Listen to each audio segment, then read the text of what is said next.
ओम गणेशाय नमः। नमस्कार दोस्तों, मेरा नाम है रंजनी और स्वागत है मेरे YouTube चैनल पूजा व्रत और आध्यात्मिकता में। वीडियो पसंद आए तो लाइक और सब्सक्राइब जरूर कीजिएगा। तो चलिए दोस्तों, आज के विषय पर चलते हैं। दोस्तों, रामायण एक महाग्रंथ है जो हर हिंदू धर्म के व्यक्ति के आस्था और विश्वास से जुड़ा है। रामायण कथा में बहुत खूबियाँ और विशेषताएं हैं और ये महाग्रंथ बहुत लंबी है, परंतु आज मैं आपके सामने इस कहानी का एक संक्षिप्त रूप प्रस्तुत कर रही हूँ।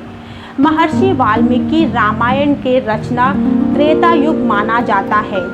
हर वर्ष वसंत में राम के जन्मदिन को रामनवमी के रूप में मनाया जाता है और पतझड़ में उनकी जीत और राज्यारोहण को दशहरा और दिवाली के रूप में मनाया जाता है। जब मुश्किल सामने आता है तो ये सलाह दी जाती है कि रामायण की कथा यानी मर्यादा पुरुषोत्तम श्री राम और सीता मैया की रामायण की कथा को सुना या पढ़ा जाए, क्योंकि ये महाग्रंथ श्री राम जी की न्याय निष्ठा का परिचय और शांति का संदेश देता है। महर्षि वाल्मीकि के रामायण कथा में 7 अध्याय हैं, जिन्हें कांड के नाम से जाना जाता है। रामायण की कहानी मुख्य रूप से बालकांड, अयोध्या कांड, अरण्य कांड, किष्किंधा कांड, सुंदर कांड, लंका कांड और उत्तरकांड में बांटा हुआ है। रामायण के महाकाव्य में 24,000 छंद और 500 सर्ग हैं, जो कि 7 भागों में बांटा हुआ है। रामायण श्री राम, लक्ष्मण, सीता की एक अद्भुत कहानी है जो हमें आदर्शता, विचारधारा, भक्ति, कर्तव्य, नेकी, रिश्ते, धर्म और कर्म को सही मायने में सिखाते हैं। इस रामायण की संक्षिप्त कथा की शुरुआत हम रामचरितमानस की चौपाइयों से शुरू करते हैं। इन चौपाइयों का रोजाना श्रद्धा पूर्वक जाप करने से जीवन में कभी दरिद्रता नहीं आती। यानी ये चौपाइयाँ घर परिवार में खुशहाली लाने के लिए मंत्र का काम करती है। बिन सत्संग विवेक न होई, राम कृपा बिन सुलभ न सोई, सट सुधरहि सत्संगति पाई, पारस परस कुगात सुहाई। अर्थ, सत्संग के बिना विवेक नहीं होता और राम जी की कृपा के बिना वह सत्संग नहीं मिलता। सत्संगति आनंद और कल्याण की जड़ है। दुष्ट भी सत्संगति पाकर सुधर जाते हैं। जैसे पारस के स्पर्श से लोहा सुंदर सोना बन जाता है। ना पर कृपा राम की होई, ता पर कृपा करहि सब कोई, जिनके कपट दंभ नहीं माया, तिनके हृदय बसहु रघुराया।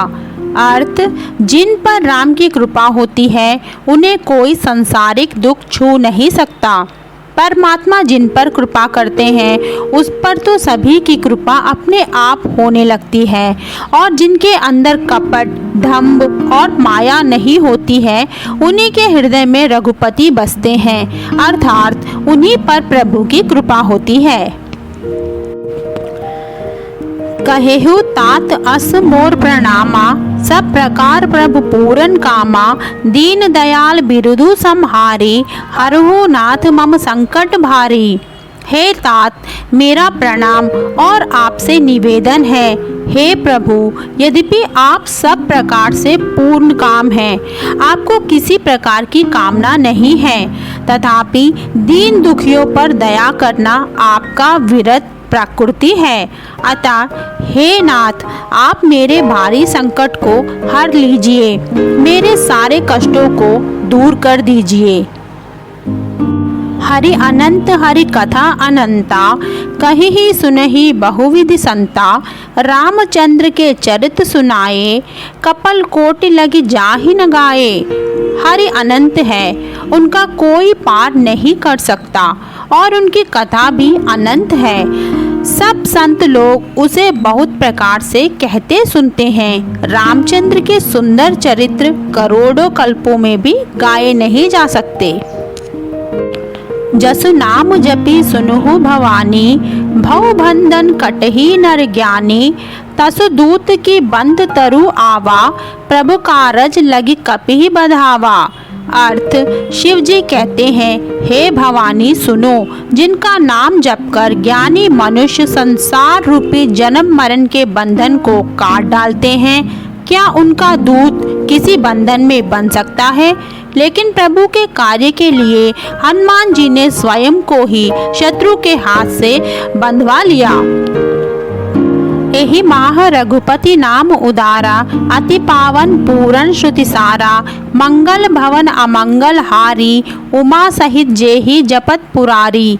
अर्थ, रामचरित्र मानस में श्री रघुनाथ जी का उदार नाम है, जो अत्यंत पवित्र है, वेद पुराणों का सार है, मंगल कल्याण करने वाला और अमंगल को हराने वाला है, जिसे पार्वती जी सहित भगवान शिव जी सदा जपा करते हैं। करम नास जल सुरसहि परहि, तेहि को कहु शीश नहीं धरहि।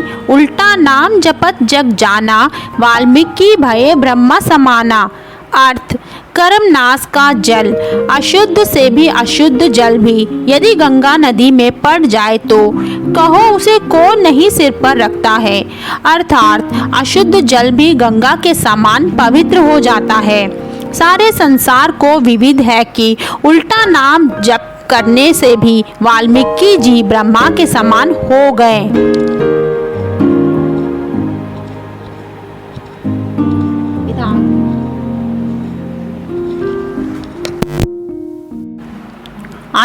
अनुचित उचित काज कछ कोई, समुझी करिए भल कह सब कोई। सहस करी पछे पछताही, कहीं वेद बुद्ध ते बुद्ध नाही। अर्थ, किसी भी कार्य का परिणाम उचित होगा या अनुचित, यह जानकर करना चाहिए। उसी को सभी लोग भला कहते हैं। जो बिना विचारे काम करते हैं वह बाद में पछताते हैं। उनको वेद और विद्वान कोई भी बुद्धिमान नहीं कहता।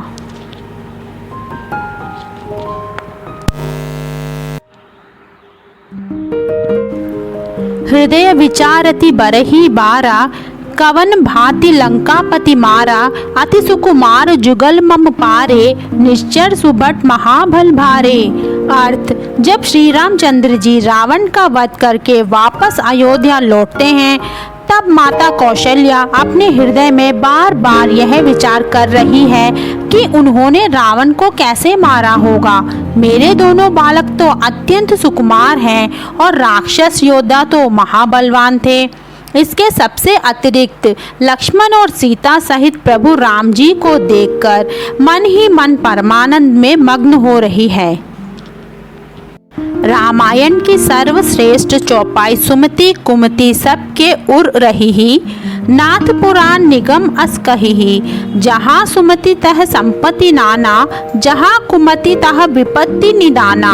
अर्थ, हे नाथ, पुराण और वेद ऐसा कहते हैं कि सुबुद्धि, अच्छी बुद्धि और कुबुद्धि, कोटि बुद्धि सबके हृदय में रहती है। जहाँ सुबुद्धि है वहाँ नाना प्रकार की संपदाएं, सुख की स्थिति रहती है, और जहाँ कुबुद्धि है वहाँ विभिन्न प्रकार की विपत्ति, दुख का वास होता है।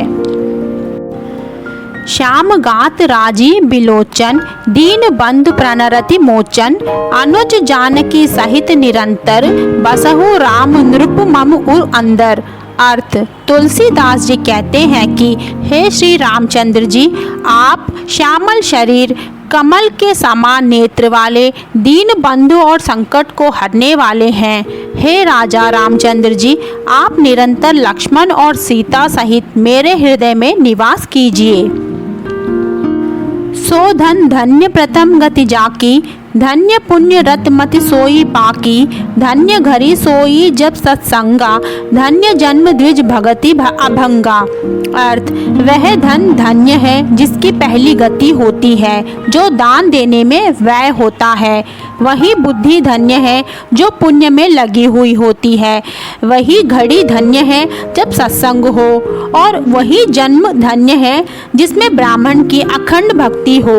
धन के 3 गतियाँ होती है, दान, भोग और नाश। दान उत्तम है, भोग मध्यम है और नाश नीच गति का है। जो पुरुष ना देता है ना भोगता है, उसके धन की तीसरी गति ही होती है। यही तन कर फल विषय न भाई, स्वर्गहु संकल्प अंत दुखदाई।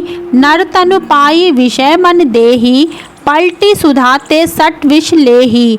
अर्थ, हे भाई, इस शरीर के प्राप्त होने का फल विषय भोग नहीं है। इस जगत के भोगों की तो बात ही क्या, स्वर्ग का भोग भी बहुत थोड़ा है और अंत में दुख देने वाला है। अतः जो लोग मनुष्य शरीर पाकर विषयों में मन लगा देते हैं, वे मूर्ख अमृत को बदलकर विष भी पी लेते हैं। होय ही सोई जो राम रचि राखा, को करी तर्क बढ़ावे साखा।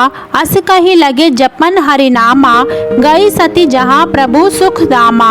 अर्थ, जो कुछ राम ने रच रखा है वही होगा, तर्क करके कौन शाखा बढ़ावे। अर्थात इस विषय में तर्क करने से कोई लाभ नहीं। मन में ऐसा कहकर शिव भगवान हरि का नाम जपने लगे और सती वहाँ गई जहाँ सुख के धाम प्रभु राम थे। धन्य देश सो जहाँ सुरसरी, धन्य नारी पतिव्रत अनुसारी। धन्य सो भूपुनीति जो कह रही, धन्य सो द्विज निज धर्म न टरही। अर्थ, वह देश धन्य है जहाँ गंगा जी बहती है, वह स्त्री धन्य है जो पतिव्रता धर्म का पालन करती है, वह राजा धन्य है जो न्याय करता है, और वह ब्राह्मण धन्य है जो अपने धर्म से नहीं डिगता है। अगुण सगुण गुण मंदिर सुंदर, ब्रह्मतम प्रबल प्रताप दिवाकर। काम क्रोध मद गज पंच नानन, बसहु निरंतर जगमन कानन। अर्थ, तुलसीदास जी कहते हैं कि हे गुणों के मंदिर, आप सगुण और निर्गुण दोनों हैं। आपका प्रबल बल प्रताप सूर्य के प्रकाश के समान, काम क्रोध मद और अज्ञान रूपी अंधकार का नाश करने वाला है। आप सर्वदा ही अपने भक्त गंजनों के मन रूपी वन में निवास करने वाले हैं। मोहमूल बहुसूल प्रद त्यगहु तुम अभिमान, भजहु राम रघुनायक कृपा सिंधु भगवान। अर्थ, मोह ही जिनका मूल है, जैसे अज्ञान जनित बहुत पीड़ा देने वाले तम रूप अभिमान का त्याग कर दो और रघुकुल के स्वामी कृपा के समुद्र भगवान श्री रामचंद्र जी का भजन करो। रामायण हिंदू रघुवंश के राजा राम की गाथा है। अब जानते हैं महाग्रंथ रामायण को संक्षेप में। अयोध्या के राजा दशरथ की 3 रानियां थीं। उनकी कोई संतान नहीं थी। संतान ना होने के कारण राजा दशरथ ने एक यज्ञ का आयोजन किया और सुरों का आह्वान किया, जिन्होंने उनको जादुई औषधि दी। उस औषधि को तीनों रानियों में बांट दिया गया। तीनों रानियों ने 4 पुत्रों को जन्म दिया। सबसे बड़ी रानी कौशल्या ने श्री राम को जन्म दिया। राजा दशरथ की प्रिय रानी कैकेयी ने भरत को जन्म दिया। लक्ष्मण एवं शत्रुघ्न तीसरी रानी सुमित्रा के जुड़वे बच्चे थे। श्री राम की आरंभिक शिक्षा ऋषि वशिष्ठ की देखरेख में हुआ। उसके बाद श्री राम ने ऋषि विश्वामित्र के आश्रम के राक्षसों से रक्षा करने का काम किया। राम ऋषि विश्वामित्र की देखरेख में जब तक रहे, उन्होंने अनेक राक्षसों का वध किया, जिसमें एक राक्षसी ताड़का भी थी। श्री राम जी से खुश होकर मुनि विश्वामित्र ने उनको अनेक शक्तिशाली मंत्रों की शिक्षा दी। मुनि विश्वामित्र राम को मिथिला लेकर गए, जो विदेहराज की राजधानी थी। रास्ते में वे गौतम के आश्रम में रहे। गौतम महर्षि ने अपनी पत्नी अहल्या को वफादार ना होने के वजह से एक पत्थर बन जाने का शाप दिया था। राम ने जब अपने पांव उस पत्थर पर रख दिए तो वह अहल्या शाप से मुक्त हो गई। मिथिला में राम ने विदेह राजा जनक द्वारा आयोजित किए गए स्वयंवर में हिस्सा लिया और शिव के शक्तिशाली धनुष को तोड़ दिया और अपनी ताकत के प्रदर्शन और परिचय दिया। श्री राम राजा जनक की बेटी सीता का हाथ जीत लिया और राजा जनक अपनी बेटी सीता का विवाह राम से करने के लिए राजी हो गए। श्री राम का विवाह सीता से हुआ। दोस्तों, मान्यता है कि राजा जनक जब हल जोत रहे थे तो सीता धरती से प्रकट हुई थी और उसके बाद जनक ने उनका लालन पालन अपनी बेटी के रूप में किया था। जब राम अयोध्या लौटकर आए तो राजा दशरथ ने यह फैसला किया कि अब की राजगद्दी राम को देकर सांसारिक जीवन से संन्यास ले लिया जाए। दुर्भाग्य से राम के राज अभिषेक से एक दिन पहले मंथरा नाम की दासी ने कैकेयी के दिमाग में इस राज्याभिषेक के खिलाफ जहर भर दिया। उसके प्रभाव में आकर रानी कैकेयी ने वो 2 वर पूरी करने को कहा जो राजा दशरथ ने कैकेयी को युद्ध में उसके जान बचाने के बदले दिया था। जब राजा दशरथ मान गए तो कैकेयी ने पहला वर यह मांगा कि उसके पुत्र भरत को राजा बनाया जाए और दूसरा वर यह है कि राम को 14 वर्ष का वनवास दिया जाए। दशरथ वचनबद्ध थे, इसलिए उन्होंने राम को बुलवाया और उनको हालत से अवगत करवाया। बिना किसी अफसोस और झिझक के श्री राम ने अपने राजसी वस्त्रों का त्याग कर दिया और एक सन्यासी की तरह पेड़ों की छाल से बने कपड़ों को पहनकर वनवास के लिए चल पड़े। वे केवल एक धनुष लेकर अयोध्या नगरी को छोड़ दिया। राम की पत्नी सीता और भाई लक्ष्मण उनके साथ जंगल के लिए चल पड़े। सीता इसलिए क्योंकि उन्होंने अपने पति का साथ छोड़ने से इनकार कर दिया और लक्ष्मण इसलिए क्योंकि वे अपने भाई का वियोग नहीं सहन कर सकते थे। तीनों को नगर छोड़कर जाते हुए देखकर दशरथ का दिल इस कदर टूटा कि उनका देहांत हो गया। कैकेयी के बेटे भरत ने राजगद्दी को लेने से इनकार कर दिया। भरत ने यह फैसला किया कि वे नगर के द्वार के बाहर नंदीग्राम में रहेंगे और राम के लौट आने तक राज्य प्रतिनिधि के रूप में काम करेंगे। उन्होंने राजगद्दी के ऊपर राम का प्रतीक समझकर उनका एक कड़ाऊ रख दी थी।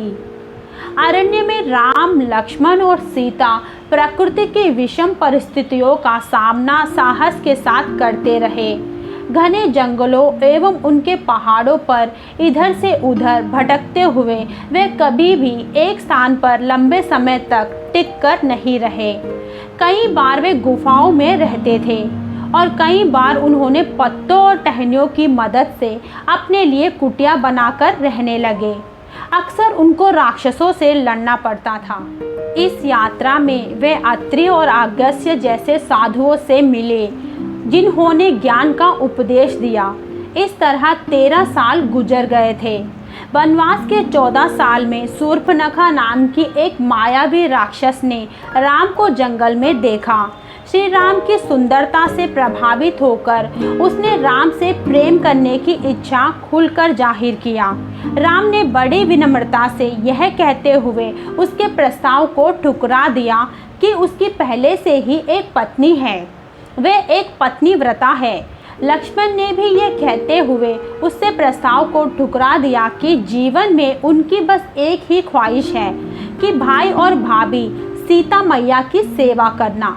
शूर्पणखा ने खुद को ठुकराए जाने के लिए सीता को जिम्मेदार माना और उसको मारने की कोशिश भी की। सीता को बचाने के लिए लक्ष्मण ने अपनी तलवार से शूर्पणखा की नाक काट दी और उनको वहां से भगा दिया। शूर्पणखा रोती हुई भागती हुई अपने भाई लंकेश्वर रावण के पास गई, जो राक्षसों का राजा था। राक्षस राजा ने अपनी बहन के घायल चेहरे को देख गुस्से में आ गया। रावण ने यह शपथ ली कि वह सीता का अपहरण करके राम को सबक सिखाएगा। रावण के आदेश पर रूप बदलने वाले राक्षस मारी ने सोने के हिरण का रूप धारण करके सीता को प्रभावित कर लिया। उधर सोने जैसे हिरण को देख सीता ने राम से यह विनती की कि वह जाए और उसको पकड़कर ले आए। राम उस हिरण का पीछा करते करते जंगल में काफी अंदर चले गए। जब हिरण को राम के द्वारा चलाया हुआ बाण लगा तो वह मायावी हिरण श्री राम की आवाज की नकल करते हुए मदद के लिए चिल्लाया। यह आवाज जब सीता ने सुनी तो सीता ने घबराकर लक्ष्मण को यह आदेश दिया कि वह राम की रक्षा के लिए तुरंत जाए। लक्ष्मण ने कुटीर के चारों तरफ लकीर खींच दी और सीता से कहा कि वो इस रेखा के अंदर ही रहे। ये लक्ष्मण रेखा थी। यह रेखा सीता मैया की रक्षा तब तक करेगा जब तक सीता उस रेखा को पार ना कर जाए। जब आसपास में सीता की रक्षा के लिए कोई भी नहीं था, तब रावण एक साधु के वेश में आया और सीता से भोजन की मांग की। सीता ने घर में जो भी भोजन था रावण को देने के लिए अपना हाथ कूटी से बाहर निकाला। सीता ने इस बात का ध्यान रखा कि वह उस रेखा को पार ना कर पाए जो लक्ष्मण ने कुटिया के चारों तरफ खींच दी थी। लक्ष्मण ने कहा था कि जब तक वे उस रेखा के अंदर रहेंगे तब तक वे राम के संरक्षण में रहेंगे और इसलिए सुरक्षित रहेंगे। साधु को जिस तरह से भोजन दिया जा रहा था उस बात को लेकर रावण ने झूठ मूठ का गुस्सा दिखाया, जिससे मजबूर होकर सीता को लक्ष्मण रेखा से बाहर आना पड़ा। लंकेश्वर रावण ने तुरंत अपना असली रूप दिखाया। उसने सीता को पकड़ा और अपने उड़न खटोले में बिठाकर समुद्र पार के लंका नामक द्वीप के लिए उड़ गए। दूसरी ओर दोनों भाई श्री राम और लक्ष्मण मारीच का वध करने के बाद कुटिया में लौट आए। वहां सीता को ना देख व्याकुल हो गए। रावण का विमान जब दंडकारण्य से गुजर रहा था तो माता सीता की आवाज़ गिद्धराज जटायु के कानों में पड़ी और जटायु ने रावण को ललकारते हुए रास्ता रोक लिया। सीता को बचाने के लिए जटायु और रावण के बीच भयंकर संघर्ष हुआ, लेकिन रावण ने तलवार से जटायु के पंख काट दिए, जिससे वह मरणासन स्थिति में जमीन पर आ गिरे। दोस्तों, रामायण में जटायु को किसी पक्षी की तरह चित्रित नहीं किया गया है, लेकिन रामचरितमानस में यह भिन्न है। रामायण के अनुसार जटायु घृतराज थे और वह ऋषि ताक्षर्य कश्यप और विनीता के पुत्र थे। घृतराज एक गिद्ध जैसे आकार का पर्वत था। रावण सीता को लेकर लंका की तरफ रवाना हो गया। मरने से पहले जटायु ने राम को यह बताया कि रावण सीता को लेकर दक्षिण दिशा में कहीं ले गया है। सीता को वापस लेने के लिए श्री राम और लक्ष्मण दक्षिण की तरफ निकल पड़े। उन्होंने भयानक दंडकारण्य को पार किया। विंध्या पर्वत पार करने के बाद वानरों की भूमि किष्किंधा पहुँचे, जहाँ उनकी मुलाकात सुग्रीव से हुई। वहाँ एक वानर था। उसको एक गलतफहमी के कारण उसके भाई वानर राज बाली ने राज्य से निकाल बाहर कर दिया था। राम और सुग्रीव में एक समझौता हुआ कि अगर राम ने बाली को हराने में सुग्रीव की मदद की तो सुग्रीव सीता को छुड़ाने में मदद करेगा। राम के सुझाव देने के बाद सुग्रीव ने बाली को आमने सामने की लड़ाई के लिए ललकारा। सुग्रीव और उसके बहुत ही ताकतवर भाई बाली में कोई मुकाबला नहीं था।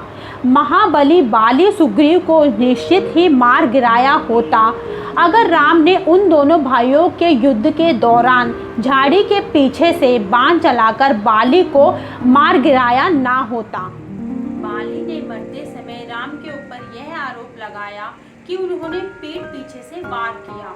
तो जवाब में राम ने कहा कि जो जंगल के कानून के मुताबिक जीते हैं उनको खुद को जंगल के कानून के मुताबिक मर जाने भी देना चाहिए। राजा बनने के बाद सुग्रीव ने किष्किंधा के सभी वानरों से कहा कि वे सीता मैया की खोज में हर दिशा में जाए। काफी खोजबीन के बाद बंदरों में से सबसे ताकतवर और होशियार बंदर हनुमान से यह पता चला कि लंका जिसका राजा रावण ने सीता का हरण किया वह लंका विशाल समुद्र के बीच है। हनुमान ने अपने आकार बड़ा किया और समुद्र को पार कर रास्ते में बहुत सारे खतरों को पार करते हुए वे राक्षसों के द्वीप पर पहुंच गए। रास्ते में सिमिका नामक एक राक्षसी मिली जो भारत से लंका के बीच के समुद्र में रहती थी। हालांकि वह रहती तो समुद्र में थी, लेकिन उसके अंदर चमत्कारिक शक्तियों का वास था। वह आकाश में उड़ने वाले पक्षियों इत्यादि को उनके परछाई की सहायता से पकड़कर खा जाती थी, इसलिए उसे परछाई पकड़ने वाली राक्षसी भी कहते थे। सिमिका राक्षसी ने हनुमान को भी पक्षियों की भांति अपना भोजन समझकर उन्हें नीचे ले आई। जैसे ही उसने हनुमान को खाने के लिए अपने मुंह में डाला, तब हनुमान ने अपनी शक्ति का प्रयोग करते हुए उसके मुंह के अंदर ऊपर की ओर गदा से प्रहार किया। हनुमान ने अपनी प्रभु श्री राम का जयकारा लगाते हुए उस राक्षसी के मुख पर इतने जोर से प्रहार किया कि वह उसका सिर फाड़ते हुए ऊपर से निकल गए। हनुमान जब लंका पहुंचे तो देखा कि सीता महल के बीच में एक अशोक वन के पेड़ के नीचे बैठी हुई थी। सीता दुखी जरूर थी, लेकिन पूरी तरह आश्वस्त भी थी कि आखिरकार उसके पति श्री राम आकर उनको वहां से छुड़ा लेंगे। सीता को अकेले देख हनुमान उनके पास पहुंचे। उन्होंने अपना परिचय दिया। सबूत के तौर पर उन्होंने उनको राम की अंगूठी भी दिया और उनको इस बात का दिलासा देते हुए कहा कि राम पूरी शिद्दत से अपने रास्ते पर आगे बढ़ रहे हैं। सीता बहुत खुश हो गई। उन्होंने हनुमान को आशीर्वाद दिया। सीता ने सबूत के तौर पर हनुमान को अपनी जूड़े का कांटा दिया। हनुमान ने उसके बाद खुद को रावण के राक्षसों के द्वारा पकड़ लिया जाने। हनुमान ने रावण को अपने आप को राम के दूत के रूप में अपना परिचय दिया। हनुमान ने रावण से कहा कि अगर उसने सीता मैया को जाने नहीं दिया तो उसको बहुत गंभीर परिणाम भुगतने पड़ेंगे। रावण हंसने लगा और उसने अपने सैनिकों से कहा कि वह हनुमान की पूंछ में आग लगा दे, जिससे कि वह वहां खत्म हो जाए। जैसे ही हनुमान के पूंछ में आग लगाई गई, हनुमान कूद कूद कर लंका के भवनों में आग लगा दिया। यह लंका दहन थी। उसके बाद समुद्र पार कर किष्किंधा वापस गए। हनुमान ने राम को सीता के बारे में सब कुछ बताया। हनुमान ने बंदरों, भालू और गिद्धों की विशाल सेना बनाने में राम की मदद की। उसके बाद राम, लक्ष्मण और वानरों की सेना के साथ मिलकर समुद्र पर लंका तक जाने के लिए पुल बनाया। विभीषण, जो रावण का छोटा भाई था, राम के साथ होने का फैसला किया। इस फैसले के वजह से ही रावण ने विभीषण को लंका से निकाल दिया था।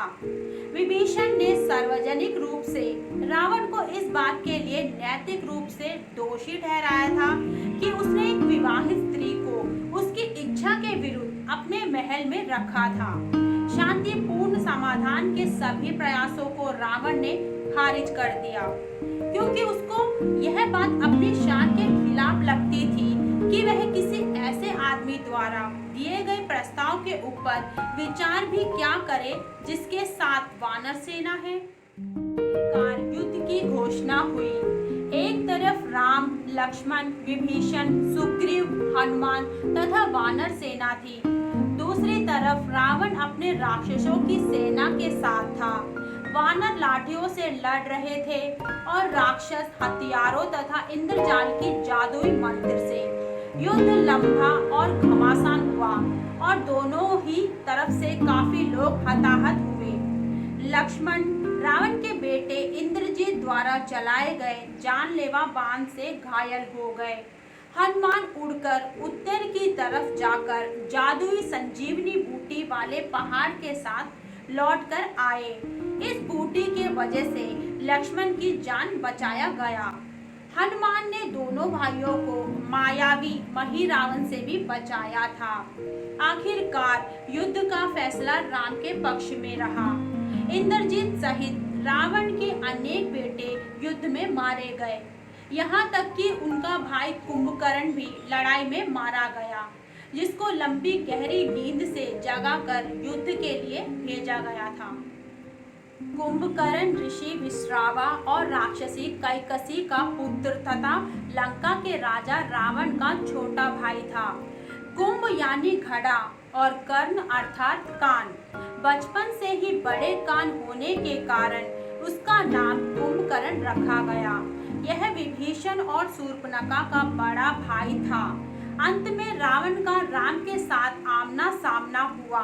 दोनों के बीच काफी देर तक युद्ध हुआ, जिसमें दोनों ने एक दूसरे के ऊपर काफी शक्तिशाली अस्त्रों का प्रयोग किया। रावण को ना मार पाने का वजह राम को जल्दी ही समझ में आ गया। रावण में अपने सिरों को बदल लेने की शक्ति थी। रावण इंद्रजाल भी जानता था। विभीषण ने राम को यह बताया कि रावण की जान उसकी नाभि में थी और इस वजह से उसका सिर काटकर उसको नहीं मारा जा सकता था।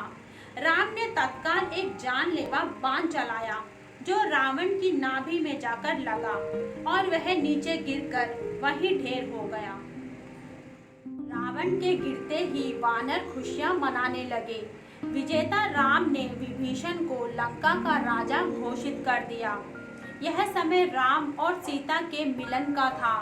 जब सीता राम के पास आई तो राम ने उसे कहा कि उसको दुनिया के सामने यह साबित करना होगा कि वह रावण के महल में रहते हुए एक वफादार पत्नी बनी रही। सीता वफादार ना होने की बात सुनकर इतनी हैरान हुई कि उसने अग्नि परीक्षा से गुजरने का निर्णय लिया। सीता अपने सात्विक से आरक्षित होने के कारण आग से अक्षत रूप से निकल गई। अग्नि परीक्षा पूरी होने के बाद राम और लक्ष्मण सीता रावण के उड़न खटोले पर बैठकर अपने घर अयोध्या वापस गए। उनके साथ हनुमान जी भी थे, जिन्होंने राम जी को अपने स्वामी मान लिया था। 14 साल का वनवास पूरा हुआ। राम को देखकर भरत सहित अयोध्या के निवासी की खुशी का ठिकाना नहीं रहा। राम के राज्याभिषेक के बाद खूब जश्न मनाया गया, जिसमें न केवल साधु संत भगवान बल्कि असुर भी शामिल हुए। खुशी तब तक और दुगनी हो गई जब कुछ महीने बाद सीता ने यह घोषणा की कि वह गर्भवती है। इस खुशी के मौके के बहुत दिन नहीं हुए थे कि राम ने यह सुना कि उसकी प्रजा में रावण के महल में सीता के रहने को लेकर कानाफूसी चल रही है। वह यह नहीं चाहते थे कि सीता जैसी स्त्री जिसे रावण ने अपहरण किया वो श्री राम की धर्मपत्नी बनने का कोई अधिकार नहीं है। इस बात पर श्री राम का दिल टूट गया और उन्होंने लक्ष्मण को यह आदेश दिया कि वह सीता को जंगल में ले जाकर छोड़ आए। लक्ष्मण ने हिचक के साथ इस आज्ञा का पालन किया। सीता का जिस बात के लिए परित्याग कर दिया गया उसमें उसकी कोई गलती नहीं थी। इसके बाद सीता ने कवि संत वाल्मीकि के आश्रम में शरण ली। ऋषि मुनि बनने से पूर्व वह एक खूंखार डाकू थे। उनका नाम रत्नाकर था। मनुस्मृति के अनुसार वह प्रचेता, वशिष्ठ, नारद और पुलस्त्य आदि के भाई थे।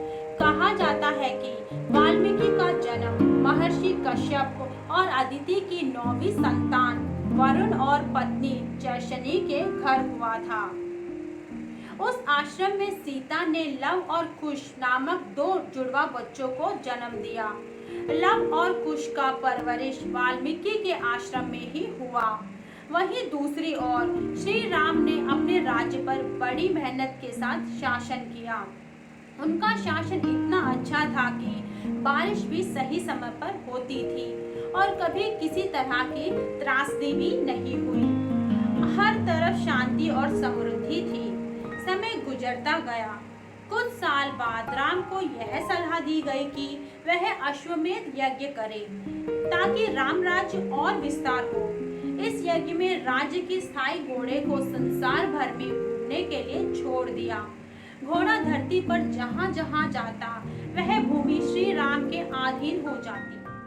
लेकिन इस महत्वाकांक्षी यज्ञ को करने के लिए यह जरूरी था कि यज्ञकर्ता की कोई पत्नी हो। पत्नी सीता के जाने के बाद अयोध्या के वासियों ने राम से फिर से विवाह करने के लिए कहा। राम ने ऐसा करने से मना कर दिया क्योंकि श्री राम एक पत्नी व्रता थे। राम ने सीता का इसलिए परित्याग कर दिया था क्योंकि उनके राज्य के निवासियों को वह पसंद नहीं थी, लेकिन उन्होंने अपनी पत्नी का परित्याग नहीं किया था।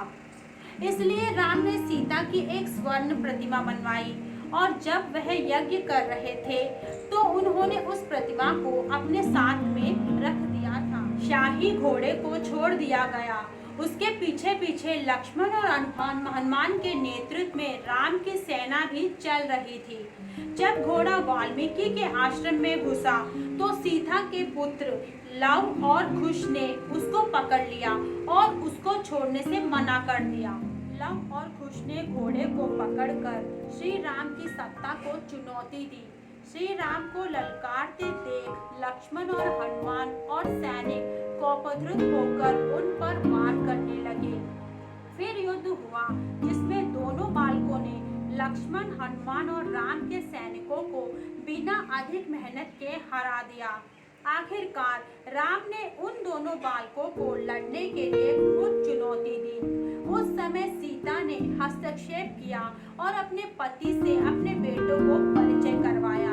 यह साफ था कि सीता के बच्चों ने राम की सेना को हरा दिया, क्योंकि सच्चाई सीता के साथ थी, न कि अयोध्या राज्य के साथ।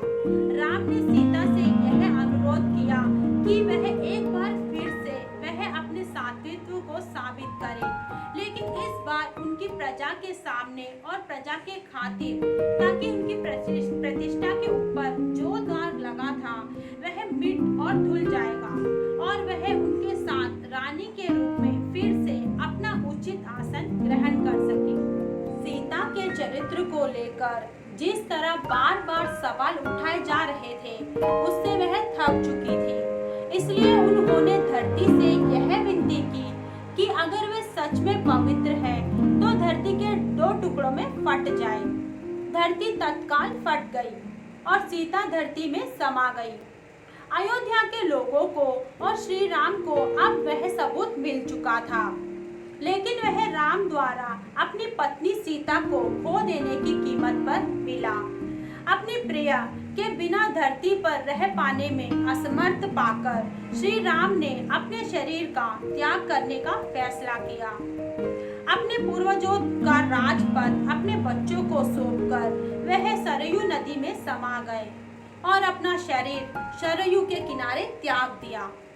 दोस्तों, शास्त्रों में लिखा है कि भगवान का जन्म भी दिव्य है, उनका कर्म भी दिव्य है, उनका अंत भी दिव्य है। दोस्तों, वाल्मीकि रामायण और बाकी के रामायण में जो अंतर देखने को मिलता है वह यह है कि वाल्मीकि रामायण को तथ्यों और घटनाओं के आधार पर लिखा गया था, जबकि अन्य रामायण को श्रुति के आधार पर लिखा गया। जैसे बुद्ध ने अपने पूर्व जन्मों का वृत्तांत कहते हुए अपने शिष्यों को राम कथा सुनाई, जैसे बहुत समय बाद तुलसीदास को उनके गुरु ने सौरव क्षेत्र में राम कथा सुनाई, इसी तरह जनश्रुतियों के आधार पर हर देश ने अपनी राम कथा को लिखा। दोस्तों, यह थी मेरी छोटी सी प्रयास इस विषय पर। एक नए विषय के साथ फिर आपके सामने हाजिर होगी जल्द। आशा करती हूँ कि आप लोगों को यह विषय पसंद आया होगा। अच्छा लगे तो लाइक और सब्सक्राइब कीजिएगा। नमस्कार और धन्यवाद।